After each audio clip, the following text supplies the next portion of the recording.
Hello दोस्तों, unison classes में आप सभी का स्वागत है। तो चलिए स्टार्ट करते हैं बिहार दरोगा प्रारंभिक परीक्षा 2025 के प्रैक्टिस सेट का डिस्कशन। और यह जो सेट है यह गुरु रहमान सर और उनके टीम के द्वारा तैयार किया गया बिल्कुल ही नया सेट है। आप लोग देख सकते हैं यह ऑफलाइन क्लास में 22/1/2025 को यह सेट चला है, तो इसी का हम लोग डिस्कशन करने वाले हैं। तो इसमें जो क्वेश्चन है वो बिल्कुल नया रहेगा और खासकर करेंट अफेयर जो है वह नया रहेगा, पुराना नहीं रहेगा। तो आइए हम लोग बारी बारी से इसमें 100 प्रश्नों का डिस्कशन करते हैं। तो आप लोग वीडियो को पूरा देखिएगा, पसंद आने पर वीडियो को लाइक और चैनल को सब्सक्राइब करना ना भूलें।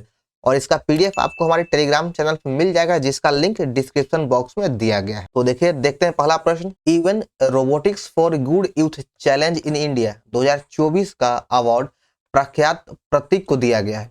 ये जो अवार्ड है even robotics for good youth challenge in India 2024, ये अवार्ड प्रख्यात प्रतीक को दिया गया है और पूछ रहा है कि यह किस राज्य के निवासी हैं। तो प्रख्यात प्रतीक का संबंध बिहार राज्य से या बिहार राज्य के निवासी हैं। चलिए देखिए अगला प्रश्न। बिहार के किस जिले में दूसरा टाइगर रिजर्व स्थापित होने वाला है? तो बिहार के कैमूर में दूसरा टाइगर रिजर्व स्थापित किया जाने वाला है। अगर बात करें कि बिहार के पहले टाइगर रिजर्व कौन है, तो वह हो जाएगा वाल्मीकि टाइगर रिजर्व। बिहार का पहला टाइगर रिजर्व था और जिसकी स्थापना 1978 ईस्वी में किया गया था, वाल्मीकि टाइगर रिजर्व का। चलिए देखिए 3 नंबर। बापू टावर के संबंध में दिए गए तथ्यों में से कौन सा सत्य नहीं है, यानी कौन सा कथन गलत है? तो हम आपको बता दें कि बापू टावर की स्थापना पटना के गर्दनी बाग में किया गया है। तो आइए इस पे क्वेश्चन पे बढ़ते हैं। इसका निर्माण महात्मा गांधी के 150वें जयंती के अवसर पर किया गया है। टावर महात्मा गांधी जी के बिहार यात्रा से संबंधित जीवन को दर्शाने वाली गैलरी है और यह टावर पटना के गर्दनी बाग में स्थापित है। इसकी कुल लागत 129 करोड़ रुपया है तथा यह 7 एकड़ जमीन में फैला हुआ है। तो देखिए इसमें तीनों सही है, बी सी डी सही है। 129 करोड़ की लागत से बना और यह 7 एकड़ में फैला हुआ है और यह गर्दनी बाग में है। और यह बिहार यात्रा, गांधी जी के बिहार यात्रा के जीवन वृत्तांत के बारे में कहा गया है। और यह पहला सिर्फ इसमें गलत है कि यह 150वीं जयंती पर के अवसर पर नहीं बनाया गया, तो इसका 1 नंबर गलत है। चलिए देखिए 4 नंबर। 16वें ब्रिक्स शिखर सम्मेलन के संबंध में दिए गए तथ्यों में क्या सत्य नहीं है? इसमें कौन सा कथन है जो असत्य, यानी कौन सा कथन गलत है? तो ऑप्शन को देख लेते हैं कि इस सम्मेलन का विषय था न्याय संगत वैश्विक विकास और सुरक्षा के लिए बहुपक्षवाद को सुदृढ़ करना। 16वां ब्रिक्स सम्मेलन का आयोजन रूस के कजान में किया गया। यहाँ भी सही हो जाएगा कि 16वें ब्रिक्स का आयोजन रूस के कजान में किया गया था और यह 2024 में हुआ है। इस सम्मेलन में 13 सदस्य देश और 9 भागीदार देश शामिल थे। तो बिल्कुल ही गलत है, यह आपका ऑप्शन नंबर 3 सही, यह गलत है। इसमें 9 सदस्य और अन्य 13 भागीदार देश है, तो इसका 3 नंबर गलत होगा।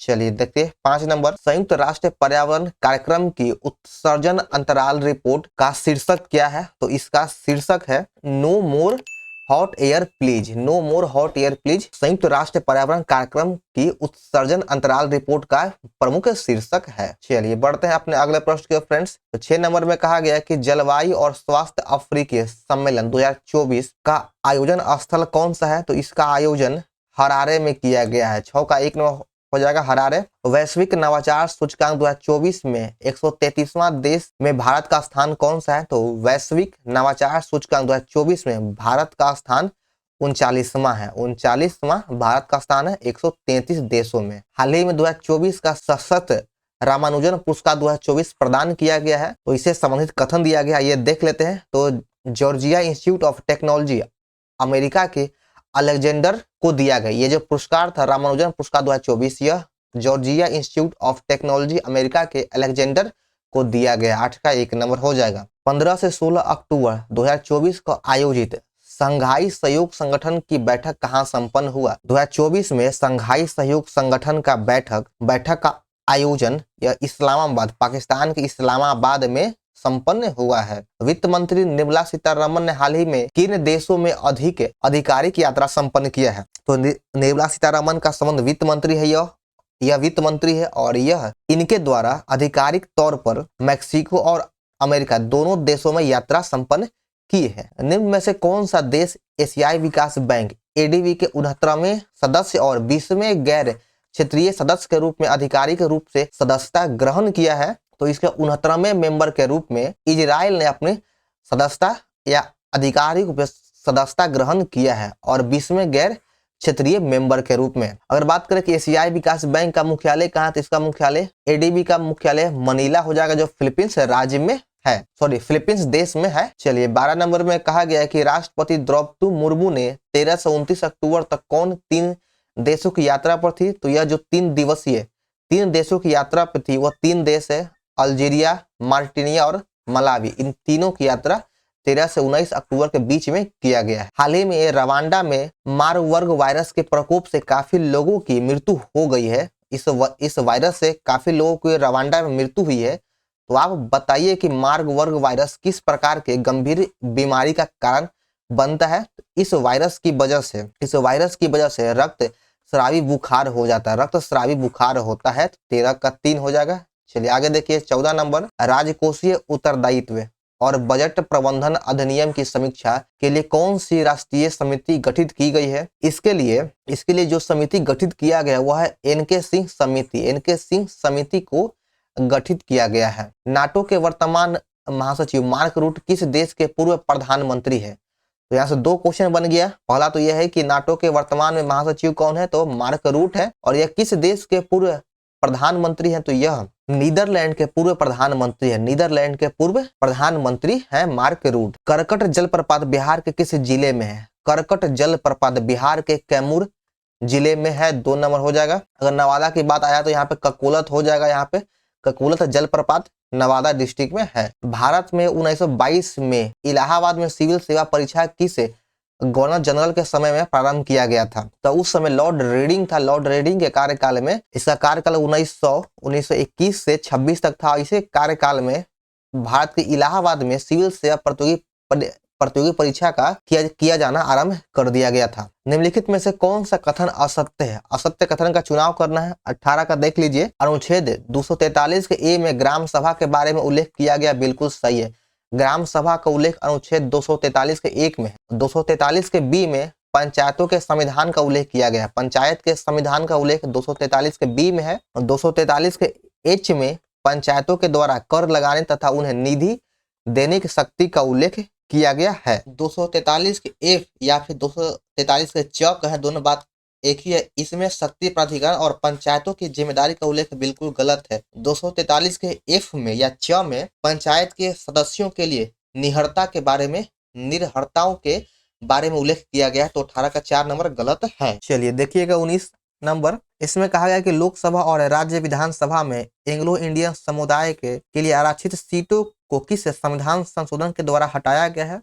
तो इसको 104वां संविधान संशोधन के तहत हटा दिया गया है। संविधान के किस अनुच्छेद के तहत राष्ट्रपति के द्वारा आंग्ल समुदाय के सदस्यों को लोकसभा में नामित किया जाता है। राष्ट्रपति के द्वारा आंग्ल समुदाय के मेंबर को लोकसभा में अनुच्छेद 331 के तहत नामित किया जाता है। अनुच्छेद 330 में लोकसभा में SC ST का प्रावधान है। अनुच्छेद 332 के तहत विधानसभा में SC ST का प्रावधान है और अनुच्छेद 333 के तहत विधानसभा में आंग्ल समुदाय को नामित किया जाता है। चलिए देखिएगा 21 नंबर, वित्त वर्ष 2024-25 में भारत की वार्षिक GDP वृद्धि दर किसके बीच रहने का अनुमान है। तो इसमें जो वार्षिक वृद्धि दर है 24-25 में वह 6.5 से लेकर 7 तक रहने का अनुमान है। भारतीय कृषि क्षेत्र लगभग 42.3% आबादी को आजीविका प्रदान करता है। जो हमारी कृषि है वह 42% लगभग आबादी को आजीविका प्रदान करता है। तो आप बताइए कि वर्तमान मूल्यों पर देश के सकल घरेलू उत्पादन में इसकी हिस्सेदारी कितना है। तो कृषि का अगर हिस्सेदारी की बात करें सकल घरेलू उत्पाद में, तो इसकी हिस्सेदारी 18.2% है। उद्यम पंजीकरण पोर्टल स्व घोषणा के आधार पर एक सरल ऑनलाइन निःशुल्क पंजीकरण प्रक्रिया के द्वारा प्रदान करने का MSME को औपचारिक बनाने में सहायक रहा है। तो आप बताइए कि इसे लॉन्च कब किया गया है। उद्यम पंजीकरण पोर्टल को जुलाई 2020 में लॉन्च किया गया है। बजट 2024 के अनुसार नई कर व्यवस्था के अंतर्गत आयकर स्लैब में शून्य के अंतर्गत आने वाले की व्यक्ति की वार्षिक आय कितनी रखी गई है। जो शून्य स्लैब के अंतर्गत जो आता है उसमें व्यक्ति की आय जो है 0 से 3 लाख तक रखा गया है। चलिए देखिए अगले प्रश्न बढ़ते हैं कि कॉर्पोरेट टैक्स कंपनी के शुद्ध आय और लाभ पर लगाया जाता है। जो कॉर्पोरेट टैक्स है वह कंपनी के शुद्ध आय और लाभ पर लगाया जाता है। तो बजट 2024 में कॉर्पोरेट टैक्स कितना रखा गया है? जो कॉर्पोरेट टैक्स है वह 35% रखा गया है कॉर्पोरेट टैक्स 2024 में। देखिए 26 नंबर, बजट 2024 में सीमा शुल्क से छूट प्रदान की जाने वाले वस्तुओं में कौन शामिल नहीं है? तो सीमा शुल्क में जो छूट प्रदान करने वाले जो वस्तुएं हैं उसमें झींगा और मछली फ्रीड को शामिल नहीं किया गया है। 27 नंबर में देखिए इसमें कहा गया कि पीरपौंती थर्मल पावर स्टेशन के संबंध में दिए गए कथनों में से कौन सत्य नहीं है, यानी कौन सा कथन गलत है? यह परियोजना भागलपुर जिला में से संबंधित है, बिल्कुल सही है। पीरपौंती थर्मल पावर स्टेशन का संबंध भागलपुर से है। इस योजना का प्रस्ताव पीरपौंती बिजली कंपनी ने रखा था और इस परियोजना में 6.25 मिलियन टन कोयले की आवश्यकता होगी, तो यह भी सही है। तो ये 3 कथन आपका सही है, बाकी जो चौथा गलत है कि इस योजना से बिहार में 800, 900 और 2400 मेगावाट की 3 इकाइयां स्थापित की जाएगी, यही गलत है। तो आपका ऑप्शन नंबर 4 सही होगा। निम्नलिखित जोड़ों में कौन सा जोड़ा सुमेलित नहीं है, यानी किस जोड़े का मिलान गलत है? तो रवि कीर्ति का संबंध पुलकेशिन द्वितीय से, रवि कीर्ति पुलकेशिन द्वितीय के समय से संबंधित है। भवभूति का संबंध कन्नौज के राजा यशोवर्मन से है, उसके समय में भवभूति था। हरिसेन का संबंध हर्ष से नहीं बल्कि यह हरिसेन समुद्रगुप्त से संबंधित है। डांडी का संबंध नरसिंह वर्मन से है, तो 3 नंबर गलत हो जाएगा। हरिसेन हर्ष नहीं बल्कि समुद्रगुप्त से है। चलिए देखिए 29 नंबर, काव्य शैली का प्राचीनतम नमूना किसके अभिलेख में मिलता है? तो काव्य शैली का प्राचीनतम जो नमूना है वह काठियावाड़ के रुद्र दामन से मिलता है, काठियावाड़ के रुद्र दामन से मिलता है। 29 का 1 हो जाएगा। यह गुजरात में पड़ता है काठियावाड़। तोलकाप्पियम ग्रंथ का संबंध किससे है? तोलकाप्पियम ग्रंथ का संबंध व्याकरण और काव्य से है। 30 का 3 नंबर सही उत्तर है। चलिए देखिए अगला प्रश्न की ओर बढ़ते हैं। इसमें है 31 नंबर में कहा गया है निम्नलिखित में से कौन सा बंदरगाह पोर्टुगे नाम से दी परिपल्स ऑफ द इरिथियन सी के लेखक को ज्ञात था? तो यह आरिकमेडु बंदरगाह ज्ञात था। 31 का 1 नंबर। भुवनेश्वर तथा पुरी के मंदिर किस शैली से निर्मित है? भुवनेश्वर और पुरी का जो मंदिर है वह नागर शैली से निर्मित मंदिर है। उत्तर भारत के जो भी मंदिर होता है वह नागर शैली से निर्मित होता है और दक्षिण भारत के जो मंदिर होता है दक्षिण भारत का वह द्रविड़ शैली का होता है। और जो मध्य भारत में अगर बात करें या यूं कहें कि नागर और द्रविड़ का मिश्रण है वेसर शैली। चलिए देखते हैं अगला प्रश्न 33 नंबर। ताम्राशय काल में महाराष्ट्र के लोग मृतकों के शरीर को फर्श के नीचे किस तरह रखकर दफनाते थे? तो जो मृत होता था उसके शरीर को अपने घर में ही फर्श के नीचे रख के दफनाने का प्रचलन था महाराष्ट्र में ताम्राशय काल में, और यह उत्तर से दक्षिण दिशा की ओर रखा जाता था। 33 का 1 हो जाएगा। जवाबित क्या थे? तो जवाबित एक राज्य कानून है, जवाबित एक राज्य कानून हो जाएगा। आगे देखे 35 कि निम्न में से किस राजवंश के अंतर्गत विजारत का चरमोत्कर्ष हुआ था? तो विजारत का चरमोत्कर्ष तुगलक वंश से संबंधित है, इसी में सबसे अधिक इसका उत्थान हुआ। और तुगलक वंश की अगर बात करें तो इसका संस्थापक था ग्यासुद्दीन तुगलक। मोहम्मद बिन तुगलक MBT और FST ये दोनों का संबंध तुगलक वंश से ही है। खिलजी वंश का संस्थापक जलालुद्दीन खिलजी हुआ और इसका महत्वपूर्ण शासक हुआ अलाउद्दीन खिलजी। लोधी वंश का संस्थापक हो गया बहलोल लोधी और इसी का एक शासक था सिकंदर लोधी जिसने आगरा की स्थापना किया। निम्न यूरोपीय शक्तियों ने भारतीय व्यापार में समय समय पर प्रवेश किया। तो यहाँ व्यापार का जिक्र किया है, देख लीजिए क्रम नहीं पूछ रहा फ्रांसीसियों का, यहाँ पे व्यापार का पहले कौन फिर कौन आया। तो सबसे पहले पुर्तगाली का व्यापार शुरुआत हुआ, उसके बाद फिर अंग्रेज आ जाएगा, अंग्रेज के बाद फिर फ्रांसीसी, फ्रांसीसी के बाद फिफिर डच। तो यहाँ 2 नंबर हो जाएगा। पुर्तगालियों में सबसे पहले वास्को डिगामा भारत आया था और भारत सर्वप्रथम यह 1498 ईस्वी में आया था। फिर दूसरी बार यह 1502 ईस्वी में आया और तीसरी बार वास्को डिगामा भारत 1524 ईस्वी में गवर्नर बन के आया था और यह इसकी तुरंत मृत्यु हो गई और इसको भारत में ही दफनाया गया था, गोवा के अंदर ही इसको दफना दिया गया। चलिए देखते हैं अगला प्रश्न 37 नंबर। कल्पक्कम के फास्ट ब्रीड टेस्ट रिएक्टर में निम्नलिखित में से कौन सा शीतलक के रूप में उपयोग किया जाता है? तो इसमें शीतलक के रूप में गलित सोडियम का उपयोग किया जाता है। गलित सोडियम वह सीमा जिसके बाहर तारे आंतरिक मृत्यु से ग्रसित होते हैं उस सीमा को क्या कहा जाता है? तो उस सीमा को चंद्रशेखर सीमा कहा जाता है। 38 का 1 हो जाएगा। आगे देखिए 39 नंबर। इसमें पूछ रहा है कि बिहार का क्षेत्रफल की दृष्टि से भारत में कौन सा स्थान है? तो आप सभी लोग जानते होंगे कि बिहार का क्षेत्रफल के दृष्टिकोण से इसका 12वां स्थान है। 2011 के जनगणना के अंतर्गत निम्नलिखित में कौन सा कथन असत्य यानी कौन सा कथन है जो गलत है? तो इसमें देखिए वर्तमान में बिहार का जनसंख्या घनत्व भारत में सबसे अधिक है। बिल्कुल सही है, बिहार का जनसंख्या घनत्व सबसे अधिक है। और कितना है तो 1102 व्यक्ति प्रति वर्ग किलोमीटर है। फिर ऑप्शन नंबर 3 में कह रहा है कि भारत का जनसंख्या घनत्व 483। बिल्कुल गलत है, 483 नहीं बल्कि 382 है, तो इसका 3 नंबर गलत है। 2011 के जनगणना के अनुसार बिहार के साक्षरता दर कितनी है? यहाँ बिहार का पूछ रहा है, तो बिहार के साक्षरता दर 2011 के अनुसार, और इसके बाद अभी तक कोई जनगणना नहीं हुआ है, लेकिन फिर भी बीपीएससी ने 2023 की जनगणना के अनुसार प्रश्न पूछ दिया है। तो 2011 के जनगणना के अनुसार बिहार के साक्षरता दर 61.8 है, और कहीं कहीं 7 भी देता है, तो पॉइंट के बाद मायने नहीं रखते, लेकिन 61.8 है। अगर यही पूछता कि भारत की साक्षरता दर कितनी है तो हो जाता है 74.04%। 42 नंबर देखिए, इसमें कहा गया कि अमरकंटक से कौन सी नदी का उद्गम हुआ है? तो अमरकंटक से नर्मदा नदी का उद्गम हुआ है, ऑप्शन नंबर 3 हो जाएगा। और यहाँ से एक और नदी निकलता है अमरकंटक से, वो है सोन, जो गंगा में आकर मिल जाता है। निम्नलिखित प्रमुख भारतीय नगरों में से कौन सा एक सबसे अधिक पूर्व की ओर स्थित है? कौन सा नगर है जो सबसे अधिक पूर्व में स्थित है? तो लखनऊ सबसे पूर्व में स्थित है इस सभी ऑप्शन के अकॉर्डिंग।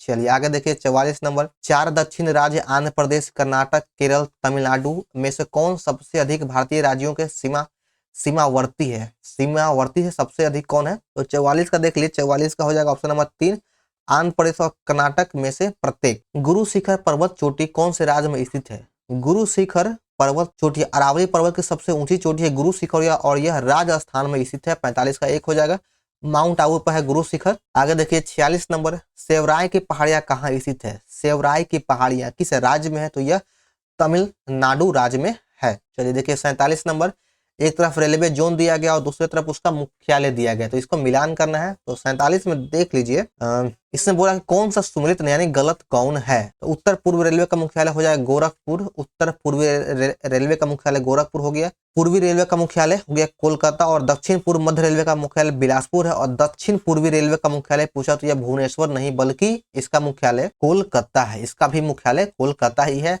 दक्षिण पूर्वी रेलवे और पूर्वी रेलवे का मुख्यालय दोनों का कोलकाता है। तो 47 का 2 नंबर का मिलान गलत था। आगे देखिए 48 नंबर, बिहार के जनगणना 2011 के अंतिम आंकड़े कब जारी किया गया था? तो इसका अंतिम जो आंकड़ा था बिहार में, इसको 2013 में जारी किया गया। 48 का 3 हो जाएगा। आगे देखिए कि निम्नलिखित में से किस अखबार का प्रकाशन पटना से होता था? किस अखबार का प्रकाशन पटना से होता था? तो इंडियन नेशन पत्र का प्रकाशन पटना से होता था। निम्नलिखित में से किस नदी से त्रिवेणी नहर में पानी आता है? त्रिवेणी नहर में पानी गंडक नदी से आता है। 50 का 3 हो जाए। गंडक नदी का जो मिलान है वह गंगा नदी में आके गंडक नदी का पानी मिल जाता है। भारतीय संविधान का कौन सा अनुच्छेद अल्पसंख्यकों को अपनी मनपसंद शिक्षण संस्थानों को स्थापित करने एवं संचालन करने का अधिकार प्रदान करता है? तो यह अधिकार अल्पसंख्यकों को अनुच्छेद 30 के तहत दिया गया है। 51 का 4 नंबर हो जाएगा। भारतीय संसद के दोनों सदनों के संयुक्त बैठक किस संबंध में होता है? जो संयुक्त बैठक होता है वह सिर्फ और सिर्फ साधारण विधेयक के संबंध में होता है। ऑप्शन नंबर 3 हो जाएगा। बाकी किसी भी चीज में, ना हुआ धन विधेयक हो या वित्त विधेयक, वो किसी भी मामले में संयुक्त अधिवेशन का बैठक नहीं होता है, सिर्फ साधारण विधेयक में। धन विधेयक का उल्लेख हमारे संविधान के अनुच्छेद 108 में किया गया है। सॉरी, धन विधेयक नहीं, संयुक्त बैठक का जो उल्लेख है हमारे संविधान के अनुच्छेद 108 में किया गया है। और संयुक्त बैठक को बुलाता कौन होती है? राष्ट्रपति संयुक्त अधिवेशन को बुलाता है। इसकी अध्यक्षता कौन करेगा? तो संयुक्त बैठक की अध्यक्षता लोकसभा का अध्यक्ष ही इस बैठक की अध्यक्षता करता है। भारतीय संविधान के किस अनुच्छेद में विभिन्न राज्यों से संबंधित विशिष्ट प्रावधान का उल्लेख किया गया है? तो भारतीय संविधान के किस अनुच्छेद में राज्यों से संबंधित विशिष्ट प्रावधान का उल्लेख किया गया है? तो इसका उल्लेख अनुच्छेद 371 में किया गया है। 53 का 3 हो जाएगा। चलिए आगे देखिए 54 नंबर की, भारतीय संविधान के 7वीं अनुसूची के अंतर्गत संघ सूची में निम्नलिखित में से किसका उल्लेख नहीं किया गया है? तो संघ सूची में, तो 54 का सही आंसर हो जाएगा ऑप्शन नंबर डी, गैस पूर्ति का उल्लेख संघ सूची में नहीं किया गया है। अगला प्रश्न है 55 नंबर, भारत एक गणतंत्र है, इसका अर्थ होता है यह कि भारत में वंशानुगत शासन नहीं है। भारत में वंशानुगत शासन व्यवस्था अब नहीं है। भारतीय संविधान के बृहद होने का कारण क्या है? तो भारतीय संविधान के इतना विशाल और बृहद होने का सिर्फ और सिर्फ बहुत सारे कारणों है, लेकिन उसमें से ऑप्शन के अकॉर्डिंग आपका हो जाएगा कि इसमें संघ तथा राज्य सरकारों का संविधान एक ही है तो 56 का 4 नंबर हो जाएगा। सोनागिरी का ऐतिहासिक दिगंबर जैन तीर्थ स्थल कहाँ स्थित है? सोनागिरी का ऐतिहासिक दिगंबर जैन तीर्थ स्थल यानी जैन धर्म का यह तीर्थ स्थल मध्य प्रदेश राज्य में है। 57 का 3 होगा मध्य प्रदेश। निम्नलिखित में से किस युद्ध में एक पक्ष के द्वारा प्रथम बार तोपों का उपयोग किया गया था? तोपों का उपयोग सर्वप्रथम पानीपत के प्रथम युद्ध में किया गया था। पानीपत का प्रथम युद्ध 21 अप्रैल 1526 ईस्वी को बाबर और इब्राहिम लोदी के बीच में पानीपत का प्रथम युद्ध हुआ था। पानीपत का तीसरा युद्ध 1761 ईस्वी में अहमद शाह अब्दाली और मराठा के बीच में हुआ था। प्लासी का युद्ध 1757 हुआ था, अंग्रेज और सिराजदौला के बीच में हुआ था। खानवा का युद्ध 1527 ईस्वी में हुआ था। चलिए आगे देखिए, टोपरा तथा मेरठ के 2 अशोक स्तंभ दिल्ली कौन लाया था? टोपरा और मेरठ के जो 2 स्तंभ था, अशोक के जो स्तंभ थे उसको दिल्ली फिरोज शाह तुगलक यानी FST के द्वारा दिल्ली लाया गया था। चलिए 60 नंबर में कहा गया कि किस भारतीय राज्य के राज्यपाल से संबंधित निम्नलिखित कथनों में कौन सा कथन सत्य नहीं है? कौन सा कथन है जो गलत है? तो 60 में देख लेते हैं। 60 का हो जाएगा ऑप्शन नंबर 4, यही गलत है कि यदि संबंधित राज्य की व्यवस्थापिका उस पद से हटाए जाने का प्रस्ताव स्वीकार करती है तो वह पद अवधि के पूर्व भी वो पद मुक्त किया जा सकता है, तो यही इसका गलत है। बाकी सभी सही है कि राष्ट्रपति के द्वारा नियुक्त होते हैं राज्यपाल। एक से अधिक राज्यों के राज्यपाल हो सकता है और वर्ष 5 वर्ष तक रहता या फिर वह राष्ट्रपति के प्रसाद पर्यटन पद धारण करते हैं। उच्च न्यायालय की परमादेश जारी करने की शक्ति के अंतर्गत आता है कौन? उच्च न्यायालय की परमादेश जारी करने के शक्ति के अंतर्गत संवैधानिक अधिकार, सांविधिक अधिकार, मौलिक अधिकार ये सभी आता है। 61 का 4 हो जाएगा। भारतीय संविधान के 7वीं अनुसूची के अंतर्गत राज्य सूची में निम्नलिखित में से किसका उल्लेख किया गया है? तो राज्य सूची में विद्युत का उल्लेख किया गया है। 62 का 2 नंबर हो जाएगा। और शिक्षा और वन ये दोनों संवर्धित सूची के अंतर्गत आता है। भारतीय संविधान का कौन सा अनुच्छेद व्यक्ति के विदेश यात्रा के अधिकार को संरक्षण प्रदान करता है? तो व्यक्तियों के विदेश यात्रा के अधिकारों का जो संरक्षण है वह अनुच्छेद 21 के तहत प्रदान किया जाता है। 63 का 3 नंबर है। जम्मू एवं कश्मीर का सदर ए रियासत पदनाम कब बदल कर राज्यपाल कर दिया गया था? तो इसका पदनाम जो सदर रियासत से राज्यपाल किया गया है यह 1967 ईस्वी में किया गया है। 64 का 4 हो जाएगा। आगे देखिए, निम्नलिखित में से कौन राज्यसभा के एकांतिक शक्ति के अंतर्गत आता है? एकांतिक शक्ति के अंतर्गत नई अखिल भारतीय सेवाओं का सृजन यही इसके अंतर्गत आता है। चलिए देखिए अगला प्रश्न कि मद्रास राज्य बनाम चंपकम दुरायोजन मुकदमे में भारतीय सर्वोच्च न्यायालय के निर्णय के परिणाम स्वरूप निम्नलिखित में से किस मौलिक अधिकार को संशोधित किया गया था? तो इस मुकदमे के अंतर्गत भेदभाव के विरुद्ध के अधिकार को संशोधित किया गया था। भेदभाव के अधिकार को संशोधित किया गया था। भारत के कल्याणकारी राज्य होने का विचार किसमें पाया गया? तो हमारे देश में या हमारे देश में भारत के कल्याणकारी राज्य होने का विचार एक तो संविधान के प्रस्तावना में और दूसरा राज्य के नीति निर्देशक तत्व में पाया गया है। इन दोनों में कल्याणकारी राज्य का उल्लेख किया गया है। तो ऑप्शन हो जाएगा ऑप्शन नंबर डी, ए और सी। DSP का उल्लेख भाग 4 और अनुच्छेद 36 से 51 तक किया गया है। निम्न में से भारत का राष्ट्रपति किसकी नियुक्ति नहीं करता है? राष्ट्रपति के द्वारा उपराष्ट्रपति की नियुक्ति नहीं किया जाता। 68 का 1 हो जाएगा। उपराष्ट्रपति की नियुक्ति नहीं किया जाता है। प्रधानमंत्री की नियुक्ति अनुच्छेद 75 के तहत और अन्य मंत्रियों की नियुक्ति प्रधानमंत्री के सलाह पर राष्ट्रपति के द्वारा अनुच्छेद 75 के तहत ही किया जाता है। अभिलेख जिसे यह प्रमाणित होता है कि चंद्रगुप्त का प्रभाव पश्चिम भारत पर था और वह किस अभिलेख से यह प्रमाण मिलता है कि चंद्रगुप्त का प्रभाव दक्षिण भारत में है? तो इसका जो प्रमाण है वह रुद्रदामन का जूनागढ़ अभिलेख से प्राप्त होता है। रुद्रदामन का जूनागढ़ अभिलेख से प्राप्त होता है। चलिए देखिए 70 नंबर की निम्नलिखित में से किस बौद्ध ग्रंथ में संघ जीवन के नियम प्राप्त होता है?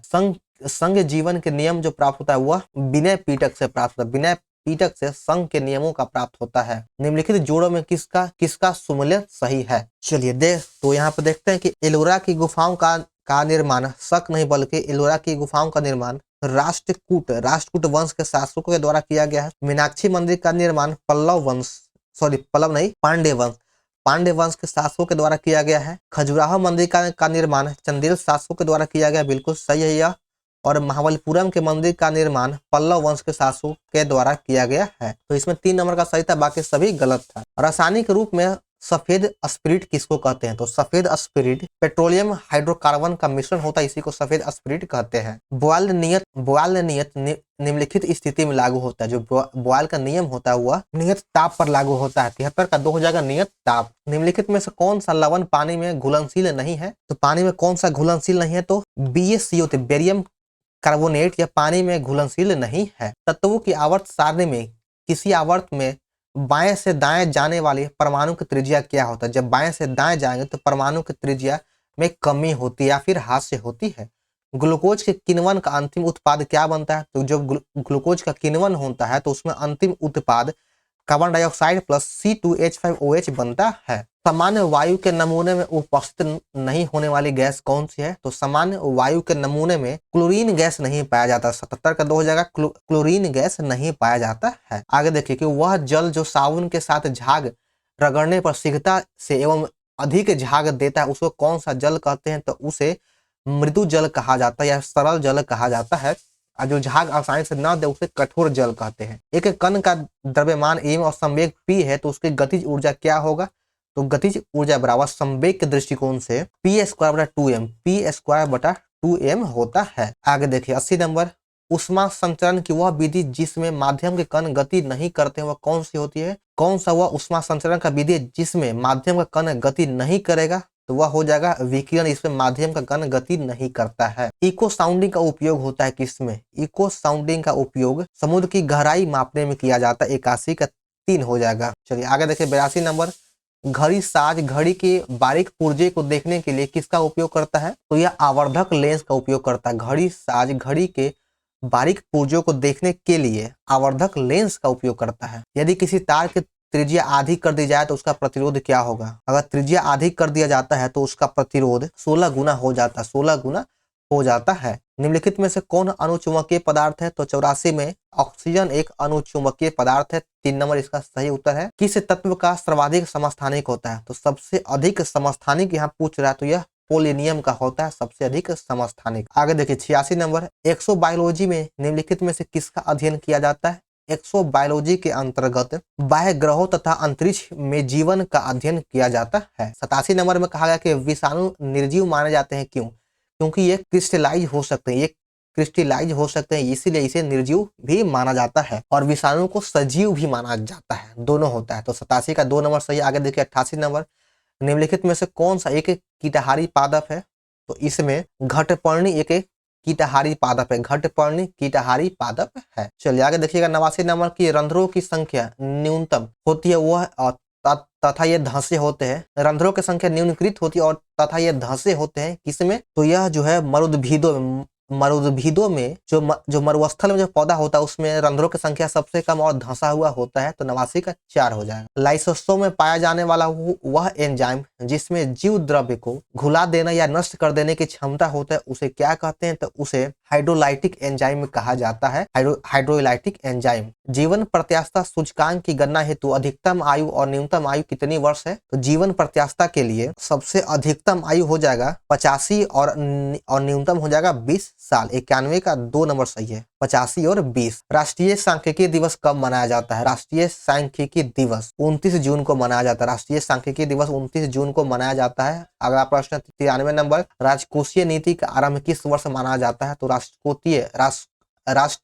राजकोषीय नीति का आरंभ 1936 से माना जाता है। राजकोषीय नीति 1936 से इसका आरंभ माना जाता है। आगे देखिए कि आर्थिक नियोजन के युग के प्रारंभ से भारत के सकल राष्ट्रीय आय में किस क्षेत्र का हिस्सा निरंतर कम होता रहा है? तो जो इसमें कृषि के क्षेत्र में इसमें हिस्सा निरंतर कम होता चला जा रहा है। तो 94 का 3 हो जाएगा। अगला देखिए 95 नंबर में मैथ दिया गया है। तो 95 जो है 10 मीटर चलकर शंकर बाईं ओर घूमकर 6 मीटर की दूरी तय की, फिर दाईं ओर मुड़कर 20 मीटर की दूरी तय किया। अंत में वह दक्षिण की ओर जा रहा है तो शंकर ने किस दिशा की ओर अपनी यात्रा प्रारंभ की? तो इसका हो जाएगा 95 का 3 नंबर उत्तर से दक्षिण। 96 का देख लीजिए, यहाँ भी मैथ हो तो 96 का हो जाएगा प्रश्न आपका। 96 का 3 नंबर हो जाएगा 1। आप लोग एक बार इसे बना लीजिएगा, हम आंसर बता लेते हैं। वीडियो को रोक करके आप लोग इस मैथ को बना लीजिएगा, बहुत ही आसान है। 97 में दिया गया है, ये रीजनिंग का प्रश्न है। तो 97 का सही हो जाएगा ऑप्शन 3 BGMTB। 98 का देख लीजिए, 98 का 1 नंबर हो जाएगा 17 पूर्णांक 11/17। 17/11/17 इसका सही आंसर है। 99 का 1 हो जाएगा 7200। और इस सेट का अंतिम प्रश्न जिसका आंसर हो जाएगा ए 8/8/9 दिन। तो चलिए यहाँ से हमारा जो ये जो नया सेट था इसका समाप्ति होता है। तो आप सभी को ये वीडियो कैसा लगा कमेंट जरूर करें, और आप लोग वीडियो को शेयर नहीं करते हैं तो आप सभी से रिक्वेस्ट है कि एक बार वीडियो को शेयर कीजिएगा। पसंद आने पर वीडियो को लाइक और चैनल को सब्सक्राइब करना ना भूलें। तो चलिए मिलते हैं फिर नेक्स्ट वीडियो में। जय हिंद।